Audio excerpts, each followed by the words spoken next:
Hello, ladies and gentlemen, and welcome back for a Thursday edition of the Steel City Sports Report, where we talk everything Steelers, Penguins, and Pirates. I am your host, Brady Vini, and for the first time in a long time, ladies and gentlemen, we are going to open up today's show with some hockey talk. Yes, baseball still ongoing, as much as we really don't want to cover that. Football still the king here, but really not today. Penguins training camp 2025 got underway today, and lots to talk about there. Kyle Dubas spoke first thing in the morning with the media. How did head coach Dan Muse do in his first day as the head honcho for Penguins training camp? And how did everyone out there do? What did the veterans look like? What rookies stood out? What did everyone have to say after the fact? All of that and much more we are going to kick off the show with here in a little bit. In football, after we have a little bit of hockey talk, we will talk about the Pittsburgh Steelers and their practice today, who all did not practice, who was limited, and who was a full go. Also, we heard from the two coordinators, defensive coordinator Terrell Austin and offensive coordinator Arthur Smith. Terrell Austin, the more notable of the coordinator media availabilities this week. He brought up one specific issue that the Pittsburgh Steelers are having, and he a little bit fired up that they have not learned their lesson over the first 2 weeks of the season. So we got hockey talk, we got football talk. I'm sure somewhere in the second half of the program with the extra Pittsburgh sports news, we will have a little bit of baseball talk as well. All of that and much more we start with right now. But before we get underway, first thing is first, if you are new here to the channel, please subscribe and turn on notifications so that you never miss when I am live again. Also, feel free to hit that like button, share this live stream, and leave a comment in the comment section. Any thoughts, questions, or opinions that you may have, I can pop those up on screen at a moment's notice like this, and we can interact that way. Also, go give the channel a follow at Steel City SR on Facebook, Instagram, and X. And be sure to come back later tonight for a new edition of SCSR 60.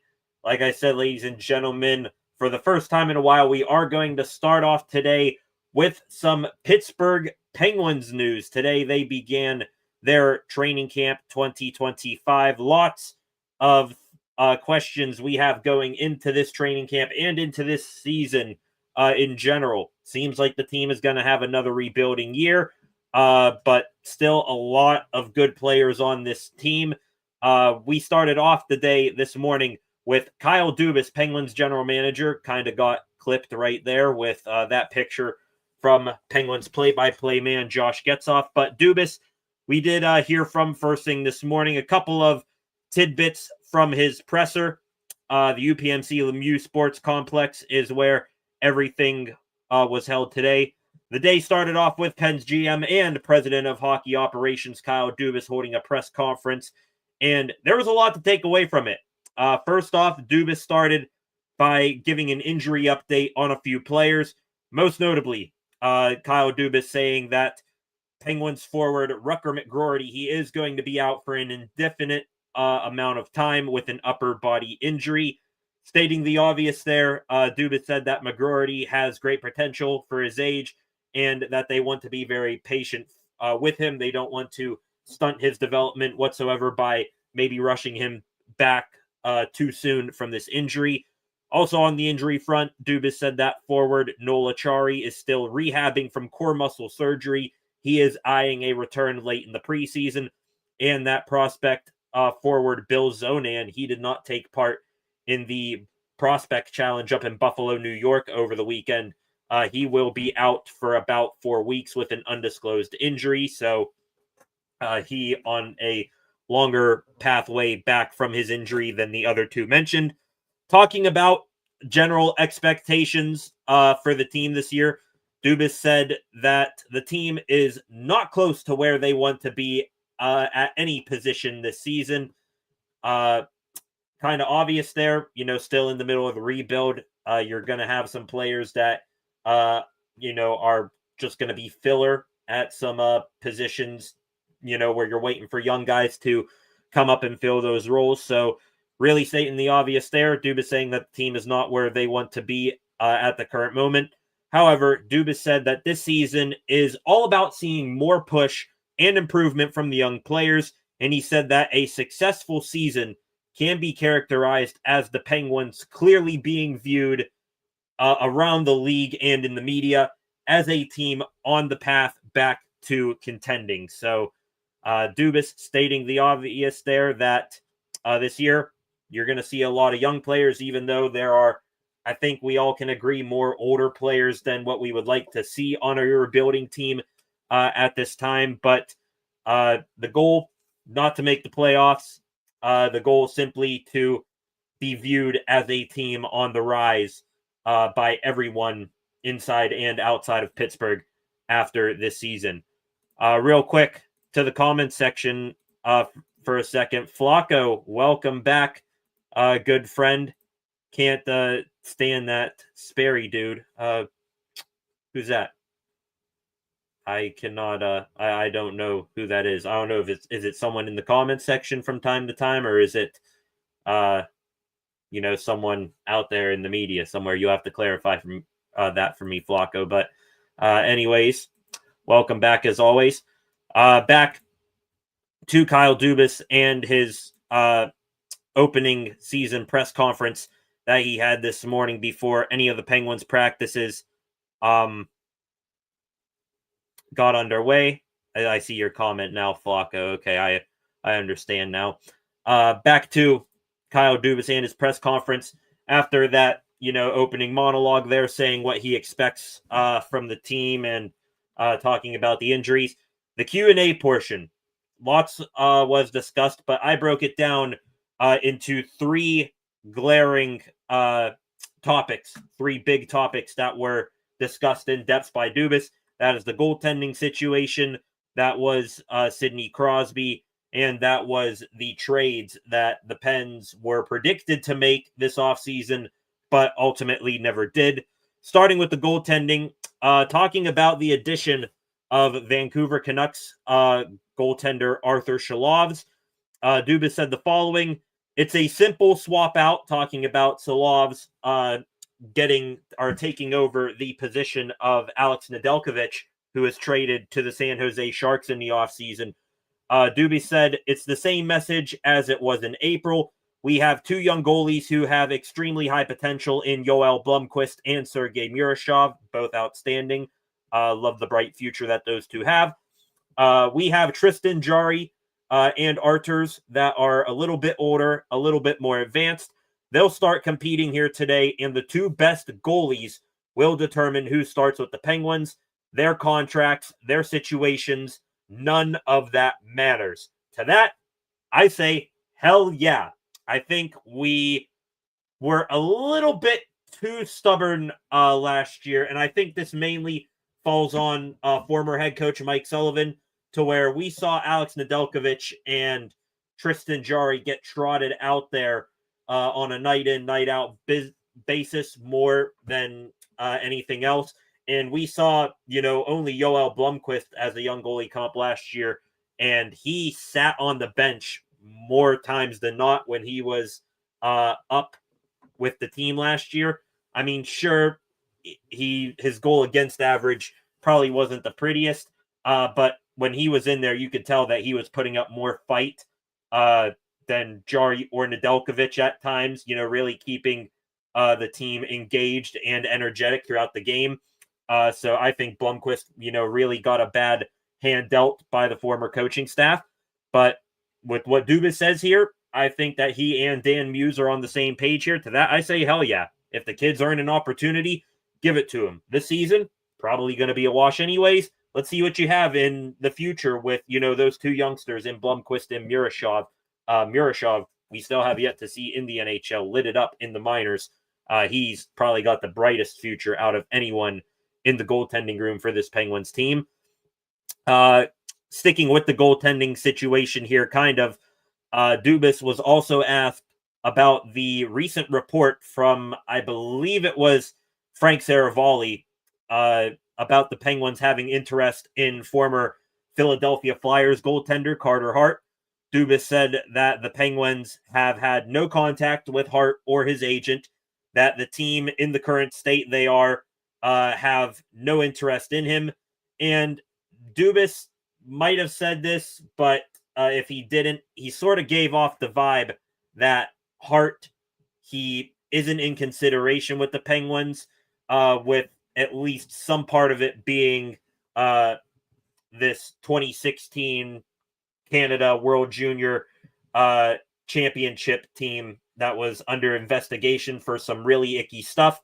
So until that situation is either resolved, all players serve their suspensions if there will be any dished out, and that this ugly look for hockey gets put out of the headlines. Doesn't look like that the Pens are going to have any interest in Hart or anyone involved with that, for that matter. That situation, however, not the whole icky investigation thing, the Carter Hart to the Penguins thing, that isn't going to be going away for a while, because adding on to Saravalli's report today, another insider in David Pagnotta, he again mentioned the Penguins as one of many teams having interest in Hart. That came after Dubas spoke this morning, so I have no idea whether Pagnotta did or didn't see Dubas's press conference. I'm going to guess that he didn't, and put that out there anyways. But until Carter Hart signs somewhere, I guess we'll, keep him in mind as a potential option for the Penguins. Last on the goaltender situation that Kyle Dubas talked about, of course, someone had to bring up, I think it was Dan Potash, the return of Marc-Andre Fleury. That was mentioned, and Dubas gave a little bit of further information on how that situation came to be. He said that the idea of bringing back Fleury dates back to last October, and that the decision to bring back Fleury has more meaning than what we realize. Stopping here for a second, that whole Dubas thinking that he was going to bring Fleury back since October, I do not think that was an in-season move. I think that was purely just, hey, we know that Fleury is doing his retirement tour. We are going to, let him do his thing with the Minnesota Wild, and then when he's a free agent, we'll bring him back, for one last gig to retire a Penguin. As for the more meaning behind Fleury signing with the team, of course, Dubas said it will mainly be a rightful end to the career of Fleury, and it will be a very deserved send-off for both him and his fans in Pittsburgh. But Dubas said it also serves as an opportunity for a couple days for his young goaltenders. Doesn't matter if it's Jari or Shalovs or if it's the real youngsters in Miroshov or Blomqvist. It's a good chance for them to, maybe rub off on Fleury a little bit and get a pointer or two before he goes off doing who knows what in his post-playing career. So I like that. By the way, that send-off should be one for the ages, because Chris Letang today said he imagines himself, Sidney Crosby, and Evgeny Malkin in the lineup for that preseason game and Flowers' return on the 27th. So no shock there. Probably the biggest topic and the second topic that I took away from Dubas's press conference today, he had to address today the recent comments made by Sidney Crosby's agent, Pat Brisson, on Sid possibly getting moved if the Penguins aren't going to be a contending team soon. Dubas said that he talks with Brisson daily because he has just more than one client on the Penguins organization, on the Penguins squad. And Dubas said that his comments regarding Crosby were not taken by him, at least, in the way that some other people viewed it. Dubas said that, that it wasn't, Brisson giving some sort of threat to the Penguins, that, you have a set date to, be goodbye, or else Crosby's leaving. I don't think Dubas took it that way, honestly. I don't think any of us should have taken it that way. However, Dubas added that Brisson, he is entitled to his own opinions, and that regardless of what he says, the team and the direction that they are heading in with this rebuild, it will not deviate course or take shortcuts, because when things like that happen, Dubas said, quote, "Shortcuts cut long runs short." Excellent argument there for why the Penguins are going to continue on this rebuild. Thinking about this whole situation, I do want to preface this saying I still believe Crosby isn't going to go anywhere. He said so himself when, talking about the went out delivering season tickets. He still loves it here in Pittsburgh. He's tired of hearing these speculations about him getting moved. So I want to preface that I still think he will be here long term and that he will retire as a Pittsburgh Penguin. However, I'm a little bit torn. On one hand, if I'm the Penguins, I am doing pretty much everything in my power to make sure that Crosby stays happy. You already rocked the boat a little bit getting rid of Jake Gensel. Maybe they, in big reason why the trade market dried up, that Rickard Rakell and Brian Rust are still here. But also, wouldn't be the worst thing if they stayed to keep Crosby happy. So, keeping Crosby happy so that he stays here in Pittsburgh for the rest of his career, I want that. Also, on top of that, you give a big middle finger to the Canadian media market who keep shoving this BS of Crosby in a Montreal Canadiens jersey down our throat every single chance they can get. On the other hand, though, I can't help but commend Kyle Dubas for the job that he's done, up until this point. Sure, we can critique him till kingdom come on his first failure as this general manager, which was when he came in here, he was going to go all in with the Pens to win now. Brought in Erik Karlsson, Ryan Graves, re-signed Tristan Jarry. All of those moves, more of those moves than, not blew up in his face. So that was, slight number one. But since then, and since this team has hardcore shifted over to the rebuilding side of Kyle Dubas's tenure, he's been doing phenomenal. He has done awesome, I think, in adding high round draft picks and high potential prospects, stockpiling both of those things. And I want to see where what he does and how he builds this team up with those things. I commend him for being dedicated to the vision here. It's one hell of a needle to keep both Sid and his agent happy and keep them invested through this rebuild and build the team up in Dubas's vision. I think the only way that you can thread that needle is if, say, the Pens go out there this season, they are better than what we think, which, I mean, honestly, they are. I just looked at, I think it was Daily Faceoff in their lineup for the Pens. Kind of ironic how this is going to be probably one of the more hardcore rebuilding seasons for the Pens, but yet on paper, it looks like one of their better lineups that they have put out there in the past, 3 years. Their bottom six looks solid for the guys that, they have kept and will bring in the defense. I mean, sure, you got Ryan Graves, but you added Matt Dumba as well. And, you got Parker Wotherspoon, who I think is an underrated signing as a left defenseman. So we'll see where things go. I think best case scenario where Sid and his agent remain happy in investment and invested, and Dubas still gets to, not take any shortcuts and rebuild this team.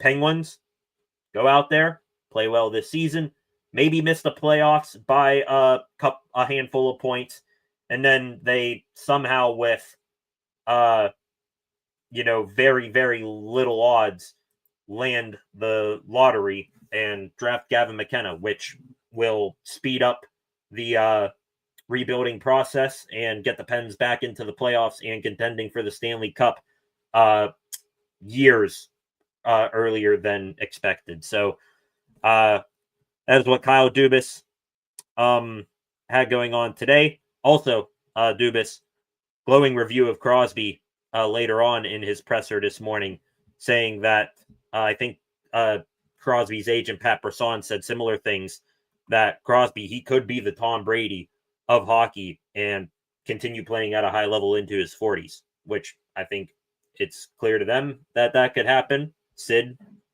if as long as he has that drive and hunger to play, which he hasn't showed any sort of decrease in that department, I think it's going to be a good thing to maybe watch Crosby play a little bit longer than expected. The next big thing that Kyle Dubas talked about today, and this was the final of the big three topics from his presser. He was asked about the quiet off season that the Pens had, where there was tons of speculations and really expectations that big names like defenseman Erik Karlsson and forwards Brian Rust and Rickard Rakell would be traded. Dubas cited that the substantial increase in the NHL's salary cap played a significant role in the lack of movement by both the Pens and really across the league. However, while still talking about those three players, he said that the team is always looking for ways to propel the team back to where they want to be every day, alluding that a trade could still happen. But then, of course, he dropped his good old buffer quote so that nothing he says blows back up in his face. He said, they got Rakell and Rust and Karlsson, but they aren't just going to trade him away for sakes of trading them away. He's going to wait for the right deal to come his way. That does make me wonder his overall, talking about that situation and how those three are still here.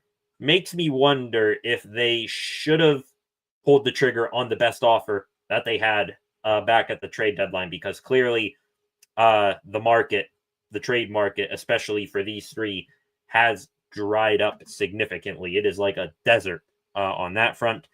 Talking more about Karlsson specifically here, Dubas said that he expects we will all see a greater version of the three-time Norris Trophy winner this season, and that, quote, he comes into the season with a lot to play for. I think what Dubas meant by that quote is that Karlsson wants to prove the critics wrong, that he is still an elite defenseman in the league, that he wants to get the Penguins back to playing winning hockey, that Karlsson wants to be more of a reason why they win instead of why they lose. And also, probably the most prominent of these, the Olympics is coming up. And Dubas said that Karlsson played his best hockey last year during the Four Nations face-off. Karlsson was not named as one of the initial 6 players on Sweden's roster. And Karlsson, he is going to be as hungry as ever to play for his native country. That is something he takes great pride in, and he's going to be pushing very hard to make that Swedish Olympics team with ease. Karlsson echoed this himself after practice today, saying that he thinks he's a lock to make Team Sweden. Well, we'll see if that ends up happening. On this, whole trade scenario, by the way, Karlsson also, after practice, said that at no point during the summer the Penguins or Dubas approached him about waiving his no-trade clause. So that just more strengthens the idea that the trade market right now is extremely barren. Aside from those top 3 topics in Dubas's presser, a couple of other quick hitting notes and quotes from Dubas this morning. Again, he gave praise to new head coach Dan Muse and the rest of the coaching staff. Dubas said that they are working hard and that they did not take the summer off whatsoever, especially Muse. He said that Muse enters the building at 6 a.m. and doesn't leave until around 10 p.m. So talk about going in before or at or before sunrise and then leaving well after the sun goes down. That dude if that's true from Dubas, just to eat sleeves and sleeps and breeze hockey. Judging by how the team practiced today, which we will get to here in a minute, that hardworking mindset from that coaching staff and Dan Muse, it is going to be instilled into this team from day one. Two other things from Dubas's presser here on the Evgeny Malkin front, which has been on the back burner for a little bit now. Dubas says there has been no change in that situation. He will still meet with Gino and his agent during the Olympic break to discuss the future. And Dubas said that Malkin has not changed a bit and that he is still the funny and charismatic character that he has always been. Last thing mentioned, speaking of things on the back burner, still ongoing conversations and talks about Fenway Sports Group selling the Penguins. That was brought up as well when Dubas was asked if that situation handicapped him at all from making certain moves this offseason. Dubas said it had no impact whatsoever. That wraps up Dubas's talk today. After that press conference wrapped up, we got our first practices of the 2025 Penguins training camp for today. The training camp roster, it was broken up into 3 groups, and it will stay that way for most of training camp. Each group practices at a specific time on practice days. I think the times, if I remember correctly, are 8:15, 11:30, and 2 p.m. or something along those lines. Do have the groups right here. Gonna mention just a handful of names for each group to keep an eye on. Group 1 here for the Penguins practice.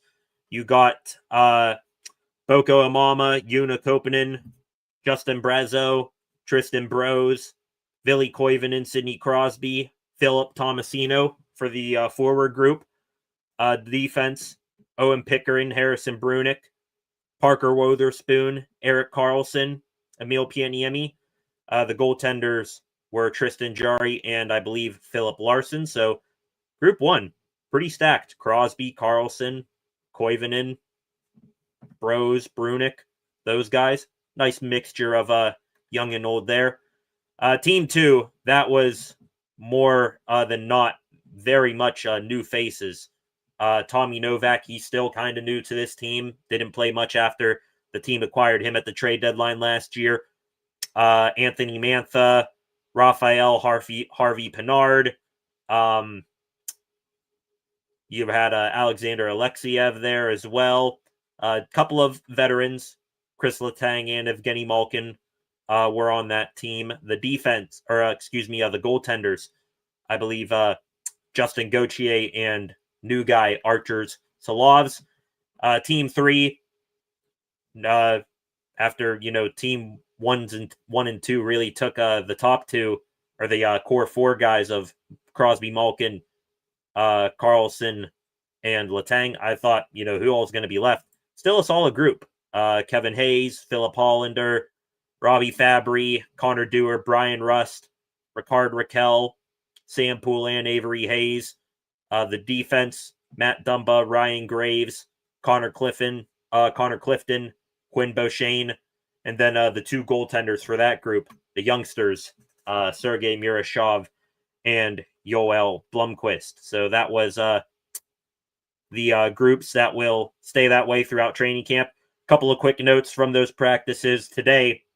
Groups 1, 2, and 3, they went in order of the practices from earlier in the day to later in the day.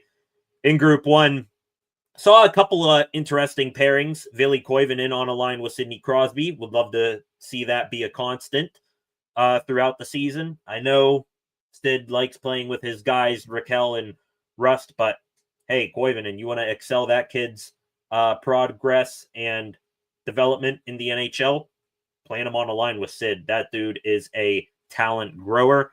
Also, Owen Pickering and Harrison Brunick, they were a defensive pairing. Maybe a look into the future there. Could be a potential top pairing of the Pens maybe a couple of years from now. Who knows? Probably the star of Group 1 practice was Ville Koivunen. He potted more than a couple of goals, just looked very solid out there. Looked like he was skating around with ease, was using his strength and that shot, and his moves still lethal. Also, during that first practice, we got our first look at Nick Bonino as a Penguins head coach. Still kind of weird seeing him as a coach and not as a player. Also, I think I heard that Matt Cullen and Trevor Daley were in the building. So the Pens, sometime this year, they're going to have a 2016 Stanley Cup championship reunion. Might be already beginning that reunion with bringing back some familiar faces. Speaking of familiar faces, Group 2, and also speaking of that 2016 Stanley Cup championship, Marc-Andre Fleury, he too was in the building. He did not practice, however, he was watching practice, the second practice of the day from the general manager's balcony. On the ice for that Group 2 practice, we got our first look at a couple of new faces, like Arthur Solovs, Anthony Mantha, Alexander Alexeyev, all those guys. Group 3, wrapping up practice talk here today. That just wrapped up a little bit ago. We actually had some bad news there. Forward Kevin Hayes, he left practice early, got shaken up on a hit from Ryan Graves. I think once he got off the ice, needed help walking back to the locker room. Absolutely sucks to hear that Kevin Hayes got injured. My 2 cents on that is Ryan Graves, not really the most popular guy with the fans, just by his play on the ice. Why the hell are you hitting guys? Like, I get it. Yeah, I think I heard that it, wasn't a hard hit, but still, though, like, they want to camp, everyone shaking off rust. We don't need guys getting knocked out on the first day of camp. So that's really going to win him over with fans even more. I guess to finish on a good note, it sounded like Penn's goaltending prospect, Sergei Murashov, had a strong first day of camp. So that was good to hear. A little bit more from head coach Dan Muse today. After practice, he said that Kevin Hayes is being evaluated for an upper body injury and that he is day-to-day. He also said, quote, "I've been looking forward to this day for a long time now, really since our staff came together. It's exciting more than anything." That excitement, ladies and gentlemen, very much on display today. Muse on the ice for all 3 practices today, and he wasn't just, letting his assistants run practice standing off to the side. No, he was just running the drills, every single thing out there on the ice. He really made a solid first impression on his first day of practice. Players confirmed that he does have that hardworking mindset. You had Erik Karlsson, Chris Letang, Brian Rust say that this was one of the harder first days of training camp they've had in a while. So I'll take that as a positive sign more than anything. To finish off that very first strong impression for Dan Muse after he met with the media after practice, some good human stuff. Met with and shook each media member's hand individually, and he thanked them on their way out of the press room today. So a PR masterclass by Penn's new head coach Dan Muse today. Wrapping Penn's day 1 with training camp news here. Just a couple of other players spoke after practice. Penn's captain, Sidney Crosby, he was asked about his mindset with the Penguins, seemingly entering another season that is centered around rebuilding. Kind of similar to the answer he gave to a similar question he was asked when he was out delivering season tickets. He said, quote, "We've got a lot of cap space, so we'll see what happens. I'm going to let Kyle worry about that. We've got to go out there and try to win games." So kind of goes hand in hand with the answer he had a couple of days ago when he said, I'm just here to play and try to win. I'm not, worried about this whole rebuilding stuff. And then the last player we heard from today, Chris Letang, Penguins defenseman. He was asked, or I'm not sure if he was asked, he at least spoke about how he's been doing. If you remember, he underwent heart surgery back in April, which repaired, I have the word here, a patent foramen ovale. Probably butchered that. Layman's terms, hole in the heart. Tanger, the warrior he is, said it was something that has been on the radar for multiple years. I'm glad it's behind me, and I feel really, really good. Couldn't have heard any better news there. Letang, for all that he has been through in his career, strokes, his dad passing away. I know that's not, physical related, and then, still fighting to continue his NHL career with this heart thing. He is an absolute warrior. Every single definition of it.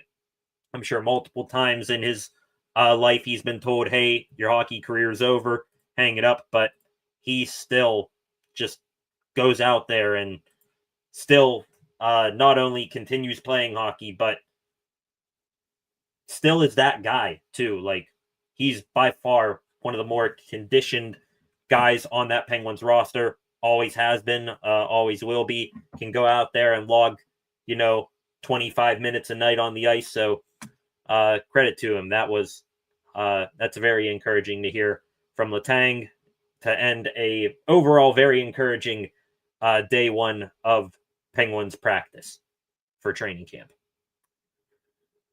All right, 6 of you in here right now. Welcome to the live stream. Please hit that subscribe button if you have not done so already. A couple of comments here while I was breaking down what went on for day one of Penguins training camp today. Flacco, great analogy by Kyle Dubas. I'm assuming that's talking about the shortcuts, cut long runs short. Solid analogy indeed. I'm, willing to go through a rebuild and willing to tank away the season if it gets us Gavin McKenna. But this team already building something special. Lots of good young guys. Agority, Koivunen, Brunick, Murashov. Those are the guys who, could be in the NHL sooner than not. Some guys that are still a little bit ways out, but will be a long-term piece of this team. Ben Kindle, Bill Zonan, Emil Pianiemi,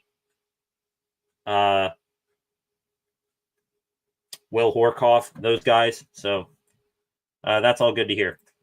Crosby's agent think Crosby has it worse than Skeens. Yeah, at least Pat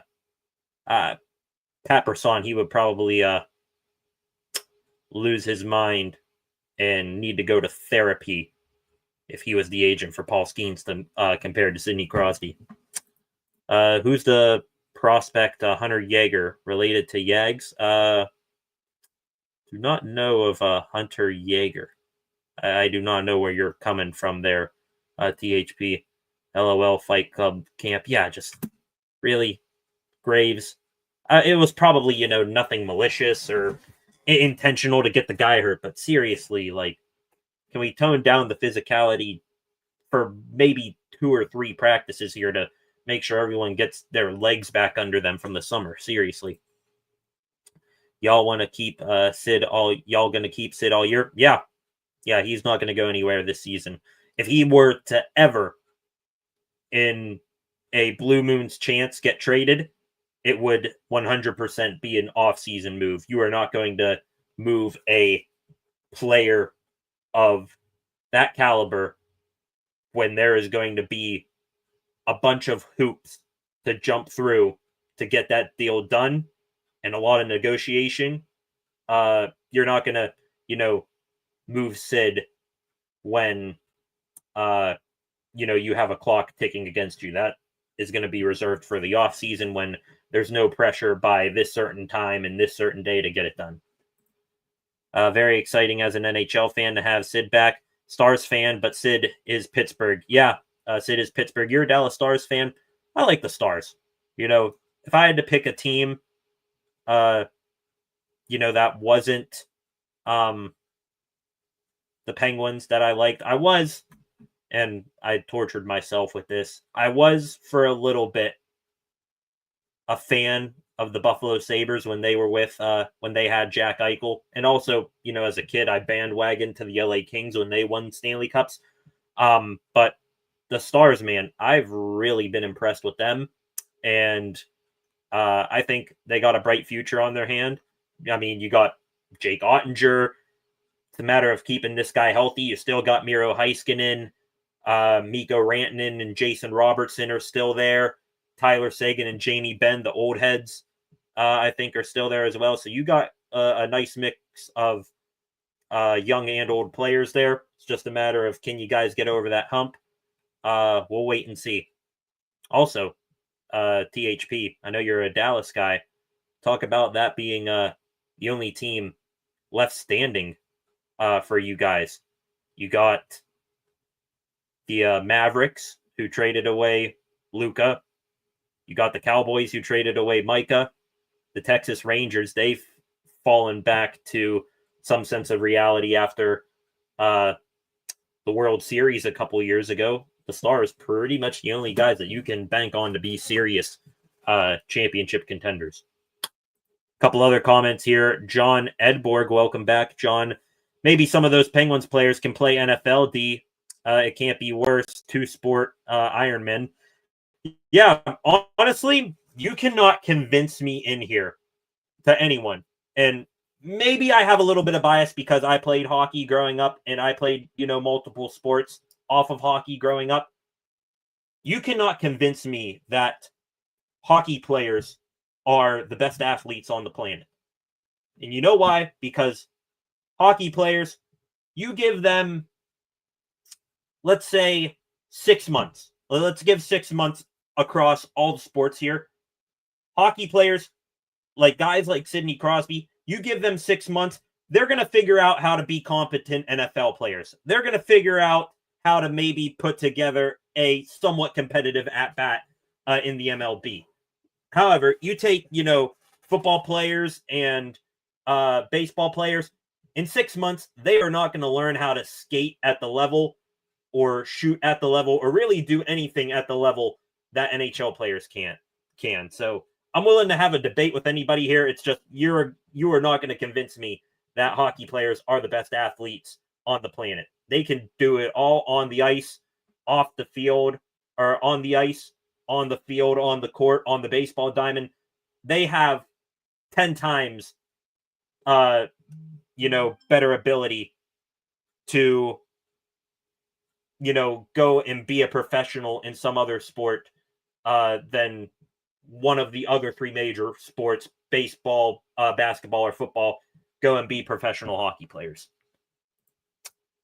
We are going to get into some football talk here in a second. John Edborg here again. O-line can't pass block or run block. Rodgers looks like he wants shotgun, not play action. That makes things hard in the game for Smith to run his offense. They should have known that before taking Rodgers.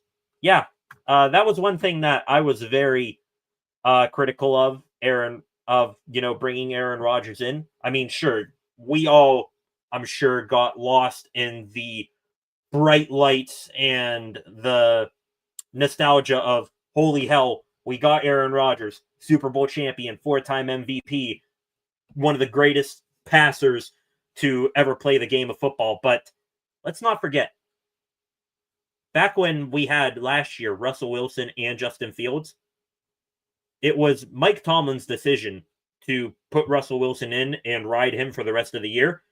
Meanwhile, during that time, Arthur Smith, I'm sure behind the closed doors, was hardcore politicking, saying, yo, give me Justin. He's the type of quarterback that can run my system efficiently here. And then, I'm sure Arthur likes, quarterbacks with a little bit of mobility. So, yeah. And Rodgers, he's been on record before saying that he does a little bit of play action, but he's a guy that doesn't like to take his eyes off the defense. He likes just everyone staying put, looking at the defense, seeing, what they're going with, and reacting and adjusting from there. So Rodgers, liking that he, just like seeing a hardcore snapshot of the defense, and Arthur Smith wanting a mobile quarterback that does a lot of play action. Those two things, they do not jive not so well together.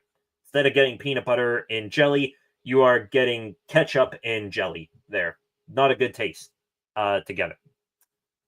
A couple of other comments here from THP. We got one brother, born and raised in Dallas. Stars are our team. Yep. I do like the Stars. I consider them one of my secondary teams besides the Pens. Also, I think it's kind of obvious if, I'm still a hardcore Penguins fan. It really goes for all Pittsburgh sports teams, no matter how high or how low they are. Black and gold till I'm dead and cold here. But, for hockey, while the Penguins are, still down in the dumps, who's to say I can't have, a little bit of fandom of a team out west like the Stars. So Rangers, we got that 2023. They have played well, but DFW loves the Stars. We're close. Yeah. Stars right there on the cusp. Also solid barn too. I love the atmosphere playoff time of the Dallas Stars. When they get rocking in there, boom, boom, Dallas, boom, Stars. On TV, you can feel that energy radiating through the screen. I don't think the Stars are front runners for the Cup, but we will see, though. Yeah, I think you guys, maybe a solid trade deadline where you add the right guys will do it.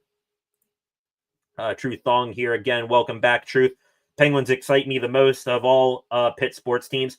Well, kind of hard to argue with that because they're the team, even though they may be the farthest away from competing for a championship right now, they're also the closest. I mean, it's going to be a hardcore rebuild year for the Pens, but at least out of all the Pittsburgh sports teams, they're doing it right. They are, well, they still got, Raquel and Rustin Carlson, so they haven't torn it down to the studs yet, but they're at least saying, hey, we are going to, what we have here, it's not going to be sustainable for long, and it's not going to get us where we need to be. So let's tear this thing down a little bit, go through a rebuild, restock the pile of prospects and draft picks here, and then we'll get back to contending. So the Penguins, yeah, they are exciting. Out of all the Pittsburgh sports teams, also just from a pure aesthetic standpoint, you want nonstop action. Hockey is the best sport that provides that. But yeah, the Penguins, even though they're the farthest currently, they're also, in my mind, the closest to winning a championship more than any other Pittsburgh sports team. The Pirates, even though they have Paul Skeens, cheap-ass owner, never going to invest in winning, never even going to try. The Steelers, as long as Mike Tomlin and Art Rooney are at the helm, they're never going to say, hey, we're not going to rebuild. It's always a retool, pick 20th, 28th, 4th in the draft, whatever the hell position they are in the low 20s. And then Pitt football is just, Pitt football for me. They're kind of like the Steelers of the college athletics, a coach who is very overrated and, really doesn't get his team ready to play big games anymore. THP again here, side note, you can bet in color visor Josh Allen wears on DK earlier. Hugest odds clear than black than blue than red. Okay, there THP. John Edborg here again. Rodgers equals Ben in his past years. Like Ben, he is calling the plays. Rodgers likes Gainwell, hence Johnson is not getting snaps. He was put on special teams to justify his pick, a risk that cost them. Yep, not a single thing wrong there. I'm not, necessarily so sold on that Rodgers likes Gainwell over Jalen Warren. He speaks highly of Warren and gets him the ball in the passing game. But yeah, Rodgers, he is that guy who's going to, pick his guys offensively and stick with them. And Johnson, it's not like, it's Rodgers who's the one keeping him on the bench here. It's not like saying, hey, I like the two vets we got here in Warren and Gainwell. Keep the rookie on the sideline. I don't want to try to work with him. Johnson, he did not earn anything in the preseason. Really did not show anything that we saw from him in college. And very much earned a solidified spot as this team's RB3. And then, the team and Tomlin, for some reason, let's justify the pick, put him on special teams, even though he is nowhere equipped to do so. And that risk cost them, and it probably costed them a game. I mean, sure, there's tons of other things that went wrong against the Seahawks, but that one felt like the nail in the coffin more than any of the other ones. All right, ladies and gentlemen, speaking of football, I see all of you in here right now, THP, with a score prediction for tonight's Thursday night football matchup. Bills 31, Jets 16 tonight. Didn't they just play? Are they playing back-to-back weeks here? What is the Thursday night game? Thursday night football. Is that really the game tonight? Oh, no, it's Dolphins-Bills. Which, yikes, that's going to be an even bigger blowout for Buffalo. Josh Allen, he absolutely owns the Dolphins. And that game's in Buffalo, too. Yep.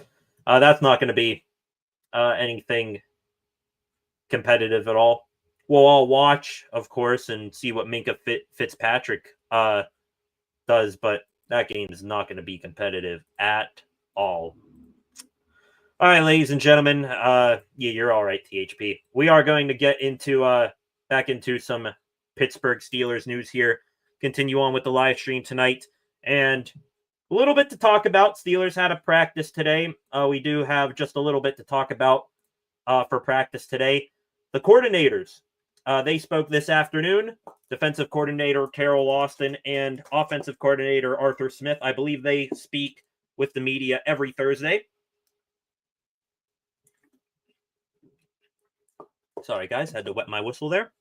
Anyways, Carol Austin, he was probably the more interesting of the two coordinator interviews today because we got to figure out what the hell is wrong with this defense. I mean, we know what's wrong. Can't stop the run, can't defend the pass, can't tackle, all the basic skills needed to have a good defense there. But how do we fix it? Austin, he had probably the most interesting quote in some time from a coordinator. He said that the Steelers, they have allowed 2 touchdowns this season, one in each of the first 2 games, on deep crossers across the middle of the field. We remember game 1 of the season. It was, I think, the Jets' first touchdown of that game. Garrett Wilson just outraced Darius Slay on a deep crosser for a touchdown. And then the Seahawks, they did a similar thing, I think, early on with Torrey Horton on last Sunday. So 2 similar plays. I think it honestly might have been the same play run by the Seahawks that the Jets did. Both of them resulted in touchdowns. Carol Austin on how the defense has to do better against those. And I'm going to quote him word for word here. Apologize for my French. Terrell Austin on how the Steelers defense needs to do better against deep crossers that allowed 2 touchdowns. Not do that shit. That shit was fucking bad. It wasn't something we didn't address during the week. He noted they had adjustments and they didn't do them. So I think through the first 3 days or so of this week since the Steelers-Seahawks game, we've been saying, all right, this has to be a schematic issue by the coaching staff where they clearly are not, changing their ways and how they run defense. Their problems have been exposed and they're doing little to, fix them or make adjustments. This now shifts that pendulum way back the other way, because if Terrell Austin publicly to the media is saying that we had adjustments and we didn't do them, that puts it back on the players. Execution, big problem now, big worry now.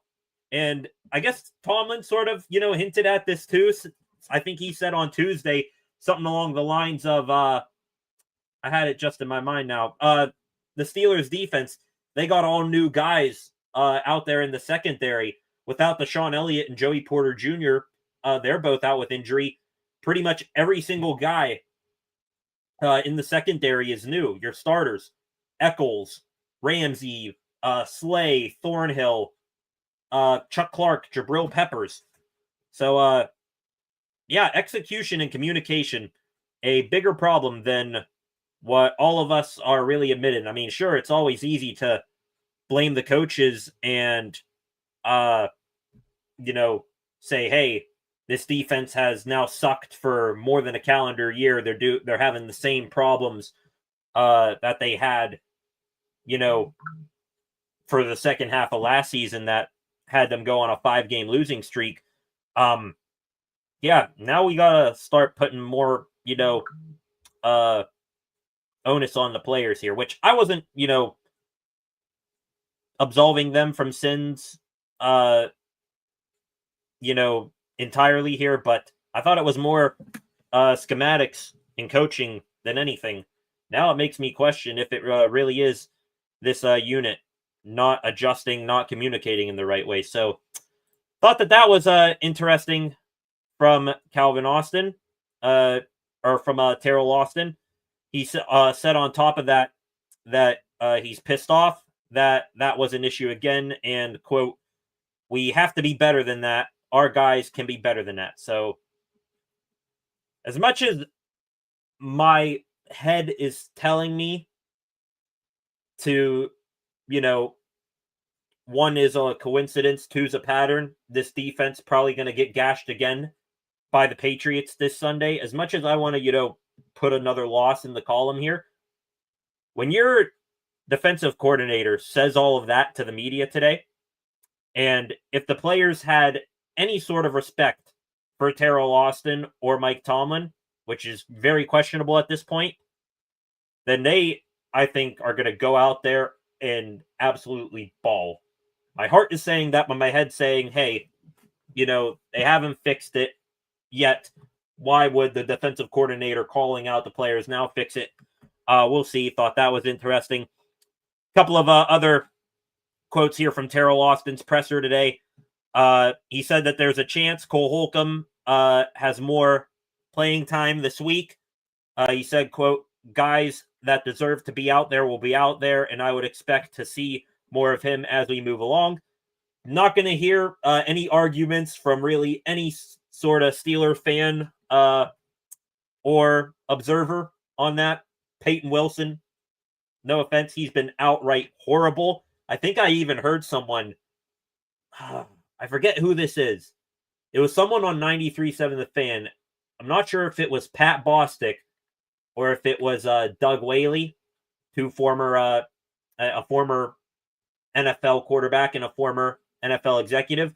One of those two guys said, or someone who's on 93.7 The Fan, said that Peyton Wilson, he might as well be giving out hugs at the children's hospital because that is how soft he is hugging defenders and tackling. That's not me saying it. That's someone on 93.7 The Fan. So Wilson, he's taking shots left, right, and center here.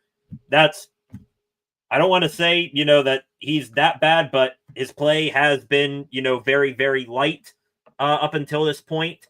Patrick Queen, I don't think he's getting as much criticism as is deserved. He's the big money maker in that linebacking room, and he's been pretty bad as well. So Holcomb getting more playing time. You're not going to hear any sort of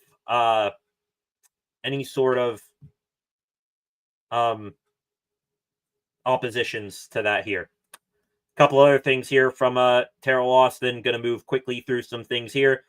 Says that the Steelers, they are working to get Jawan Bentley, former New England Patriot linebacker who signed to the practice squad yesterday, or 2 nights ago. He said that Bentley, they're working to get him back into football shape, and that they will see what happens as things progress with him over the coming weeks. From that, sounds like he will not, like Jabril Peppers, get a revenge game.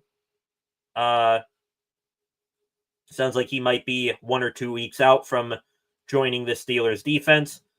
As for his former New England Patriot teammate, now Pittsburgh Steelers teammate, Jabril Peppers, Austin, high praise for him, said he's a real pro, has good communication. He says, I'm sure we'll find a role for him. We can get him out there on the field because he's a quality player. He's a good tackler. And so I'm excited to see what he does for us this week. Goes along with the notion, Jabril Peppers, he's going to get his fair shot to exact some revenge on the Patriots for cutting him. Last thing here from Terrell Austin, he said that the availability of Derek Harmon is still up in the air for this Sunday. He said they're going to wait and see where he ends up at the end of the week, but that they will be judicious with his snaps if he does play, and they will work him back in knowing, and how they work him back in, knowing he's going to have to catch up to playing shape. So Harmon, he did practice today. Again, by the way, still wearing that heavy knee brace on his right knee. Looked to be moving around quite fine, but if he does play this weekend, maybe you'll see him. I'm probably going to say no more than 15 snaps. They're going to be very cautious with him. On to the offensive coordinator here, Arthur Smith. He probably some less scathing reviews of his unit today. Said that the Steelers' run game was a little bit better, but that they do need to continue getting to the level that they want to be. They're not there yet. He cited that their third and short scenarios where they could not convert were still an issue. So the running game, a little bit better, still getting there. I think we can agree with that. Also, Smith said that the Steelers' offensive identity, it's not going to be an air raid offense, and that, he doesn't fancy himself as playing a triple option or wing T offense. You want to be balanced. So I think that ties into the run game, needing that to continue being an improved aspect of the offense week after week. Aaron Rodgers, as much as, he can still be a good passer and take over a game with his arm, Steelers want to, not have him put on Superman's cape every single game to save them. Last thing from Arthur Smith, one of those targets for Aaron Rodgers offensively finally found the end zone on Sunday, at least for a 2-point conversion. Smith, he described Darnell Washington in the end zone as Shaquille O'Neal. He said, throw it up to Shaq in the post. Don't think either of us or any of us are going to disagree with that. My question is, if you are speaking so highly of Darnell Washington as a threat in the red zone, why not, instead of using him in the red zone, use him a little bit outside of it too? If he's, that big of a guy, toss one up to him in the middle of the field every now and again. Let him go up and catch it and convert third downs. Use him in the red zone more. I think we only saw him, once or twice, notably, as a pass catcher against the Seahawks, and that was the catch he made. So, anyways, couple other things from Steelers practice today, wrapping up that talk. Cam Hayward, he spoke with the media. He said that a little bit of everything has been the problem for the Steelers defense. He said their technique, awareness, communication, and execution, it's all been a little bit off. It's all growing pains, he said. We've got a long season. I just think we can continue to improve and hit our stride later. I hope you're right, Cam, because all of those things, I think you think, maybe we're just one good performance away from shoring all those things up. Seems like to us that those issues are going to take more than, just another game or two to iron out. Steelers practice participation report here for today. Couple of new names on that list. Some did not practices. Wide receiver DK Metcalf. As soon as I saw his name, I'm like, oh no. Turns out he was just taking a rest day. Joey Porter Jr., Deshaun Elliott, Alex Highsmith, they are all still DNPs. No surprise there.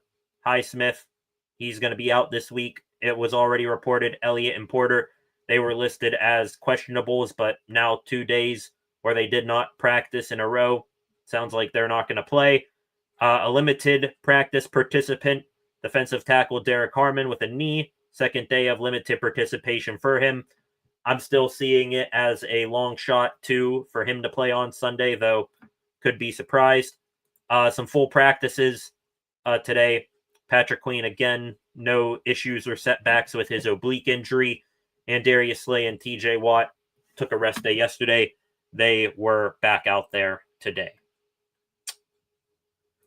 All right, ladies and gentlemen, 6 of you in here right now. Back to the comment section here real quick. John Edborg again. Agree. However, they drafted a running back who never had to block or catch passes. Hard to teach those traits at the NFL level. Rodgers doesn't have time or the health for running backs growing pains. Agreed. However, I still have confidence on, Eddie Faulkner to get at least the pass blocking side of it down. From what I remember, Jaylen Warren, he wasn't all that good of a pass blocker coming out of college. And now I think he's one of the best in the NFL. I mean, do we remember him? When he goes one-on-one with guys, seals them up quite well. I remember last year, I believe it was a jet sweep with, Calvin Austin or something where he ran up from the backfield and absolutely destroyed, I think, Jermaine Pratt from the Cincinnati Bengals. So I'm not going to write, Caleb Johnson's obituary yet on his career with the Steelers or, him getting drafted 83rd overall. I think first thing you got to do is fix his confidence. And then in the offseason, I think is when you can really hit him hard for a full offseason with him, not just, a month or two after the draft. Get that kid pass blocking and on the jugs machine pretty much every day. Couple of another comment here from John Edborg. Austin wasn't going down for the things he covered. He reads the press and doesn't want to hear his name with the chance. I don't blame him. And that does kind of sound like what he was doing. He said, hey, I see all y'all calling me just a fall guy for Tomlin and his defense. I'm the one who should get fired here. I'm the, a-hole of the coaching staff and the group here. I'm the new Matt Canada. I told them what to do. They didn't want to do it. So I can see that, being a bit of Terrell Austin's stance. I mean, sure, it's calling out your players wanting to get more from them, but also killing 2 birds with 1 stone there, sort of protecting his own image there as well. So I told them what to do. They didn't want to do it. Don't go after me. You're coming after me with all the, slings and arrows here. Start, sending a couple of their way. So I could see that there. We are going to get into the extra Pittsburgh sports news of the segment here now, ladies and gentlemen. Sticking with some extra Pittsburgh Steelers news. To the offensive line here, there was one name mentioned in the Steelers injury report here today that I did skip over for good reason, and that was offensive lineman Max Sharping was listed as a limited participant, I believe, yesterday. And we were all wondering, all right, what's up with him? Turns out, Ian Rappaport last night said Sharping suffered a significant knee injury, and they fear it was significant. He had an MRI today to confirm the severity of that injury. Rappaport came back to that torn ACL for Max Sharping. He is out for the season. That is going to land him on the IR immediately. Blow to the Steelers' offensive line depth. I mean, yeah, Sharping, up until this point, he was a guy who was game day inactive, but still one of very few names on that, offensive line in that room that is beyond 3 years into their NFL careers. So sucks that Sharping had to go down. Steelers probably gonna put him on IR. Now they're gonna need a spot to fill the 53-man roster with in his place. Another Steeler topic here today. Wouldn't be a Steelers live stream here if you aren't talking about wide receiver. don't even know why I'm still talking about this one. Mike Florio from Pro Football Talk, he has been the main agitator about the Steelers potentially trading for Dolphins wide receiver Tyreek Hill. Florio said Steelers are interested. Dolphins, they themselves said, I think a couple of days ago, that they've received a no call on Tyreek Hill. And not sure if this is Florio being honest or if this is him saying, well, hey, I took a guess in the dark here. Turns out I'm wrong. Now I'm going to try to backtrack it a little bit. Florio said that the Steelers are no longer interested in Hill due to the NFL's investigation into recent domestic violence accusations against him. So there goes that Tyreek Hill pipe dream. They're not going to pursue him any longer. Unless, maybe his name comes up again and those accusations turn out to be nothing heinous. They might come back to Hill after the or around the trade deadline. Last two things here, Steelers related wise, and they're just two stats. We covered a bunch of stats yesterday on the Steelers defense and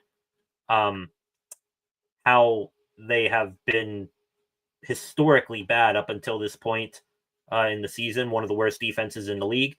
On to two stats here that are going to really go head-to-head with each other this weekend.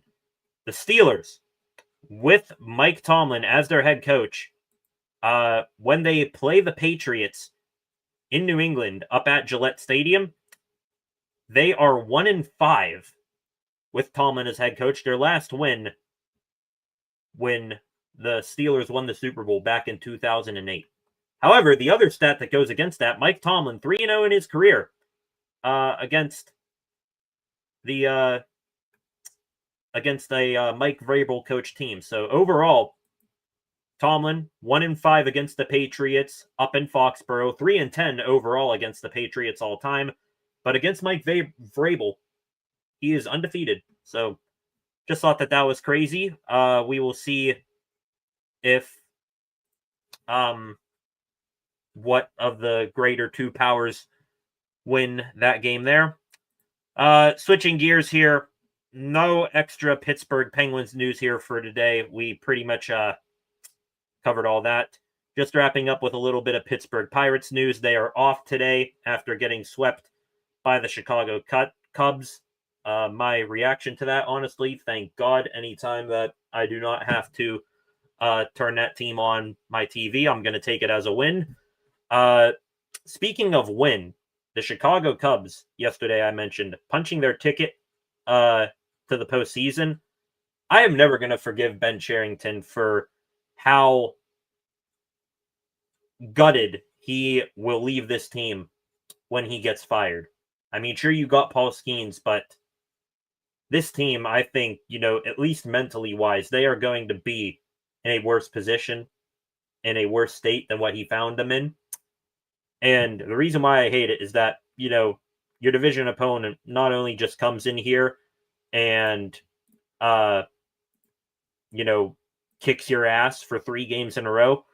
Also, they do this. Let me, give me a second here, trying to pop this up. They do this. They make a mockery out of your organization on your own turf. Taking team photos. We're off to the postseason on your own field. Putting up their stupid W flags. I'm sick and tired of it. I mean, hey, at least one team got to celebrate a playoff berth on PNC Park grass this year. Sure as hell wasn't going to be the Pirates, even though we had those delusions back during the preseason. Speaking of delusional, a report from Bleacher Report today. This is from Zachary Reimer. He's a MLB lead writer for Bleacher Report. He came out with the most mind-numbing, I want to go and have words with this dude over the article he left here. Basically, dropped an article titled, MLB has a growing Paul Skeens problem, and you all could probably guess what that is. In short here, he says the Pirates don't deserve Paul Skeens. The MLB needs to force Skeens to be traded from the Pirates to a bigger market team. And he doesn't want the MLB to be any sort of favorable to smaller markets team anymore. So in short, Pirates, you suck. I'm Zachary Reimer. Paul Skeens should be a Yankee. The MLB better make it happen. Forget all the smart market teams, big market team superiority. Let's change the already rigged MLB system even more in favor to big market teams and pretty much eliminate small market teams altogether. So the dumbest thing I've ever heard. It almost makes me want to shout more profanities here for what he said there, but it's not worth it. We've already witnessed enough hate over the past week. Last thing here, or no, that was it. But yeah, MLB apparently needs to be fixed even more in favor of teams like the Yankees and Dodgers. This lockout in 2027 can't come soon enough. I'm almost like this. If, say, for some reason, like, Bob Nutting is sleeping in his bed at night, he's got, like, a shelving over his head, like, something falls, knocks him on the head, and he's all of a sudden gets the idea, like, oh, hey, I got Paul Skeens. I got to put some money in this team. I got to win now. And the Pirates, let's say, over the next 2 years leading up to 2027, they actually, like, do make the playoffs and are, a more competitive team. I almost want to say, all right, let's keep the good times rolling here. But this lockout, no matter how good or how bad the Pirates do between now and then, it needs to happen. A salary cap and floor needs to, happen so bad because it's stuff like this that gets annoying. The media and the baseball insiders, big market superiority is all they care about. Anyways, Pirates, like I said, off tonight. Tomorrow, they begin a 3-game road set out in Sacramento against the Athletics. Still very hard for me to watch my words and not call them the Oakland Athletics. But Luis Severino for the A's. He will pitch tomorrow night against Mitch Keller. Severino, even the A's, in the middle of a rebuild and in the middle of changing cities, they still found a way to pay a free agent $100 million contract, and they did that to Severino. Meanwhile, the Pirates, dormant as ever, stuck here in Pittsburgh, still bargain bin shopping at the thrift shop. Anyways, Severino versus Keller tomorrow. Luis Morales, former top prospect of the A's, he pitches Saturday against a TBA for the Bucks. And then on Sunday, both TBAs. Who the hell knows who's going to pitch? We'll see if Skeens pitches then, or if they save him for the series after this against the Cincinnati Reds. All right, ladies and gentlemen, going to take one last stroll here through Twitter, see if we have anything else going on that is new before logging off this evening.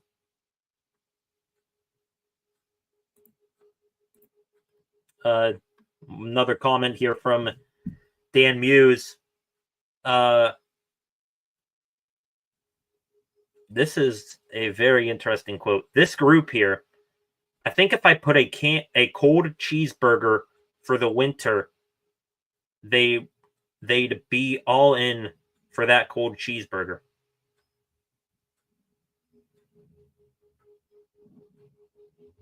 This group here, I think if I put a cold cheeseburger for the winter, they'd be all in for that cheeseburger. I like Dan Muse. Really like what he did today. That quote confuses the hell out of me. It does. So, All right, ladies and gentlemen, looking here, not seeing anything new. I think that is going to do it for the evening. So, for one final time, I want to say thank you for joining me here tonight. Appreciate Flacco, THP, John Edborg, True Thong, all of you guys in the comment section for helping me keep company here tonight.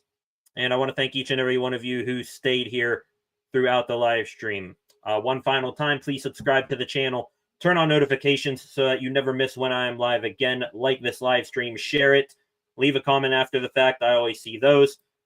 Tune back into the channel tonight for SCSR60. And, of course, check out on Facebook, Instagram, and X the channel as well at Steel City SR. Thank you all.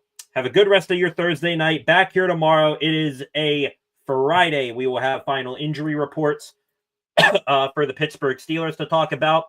We might preview their matchup against the Patriots a little bit more. And we will break down anything else that goes on with the Penguins or Pirates as well. Have a good rest of your Thursday night, everyone. Peace.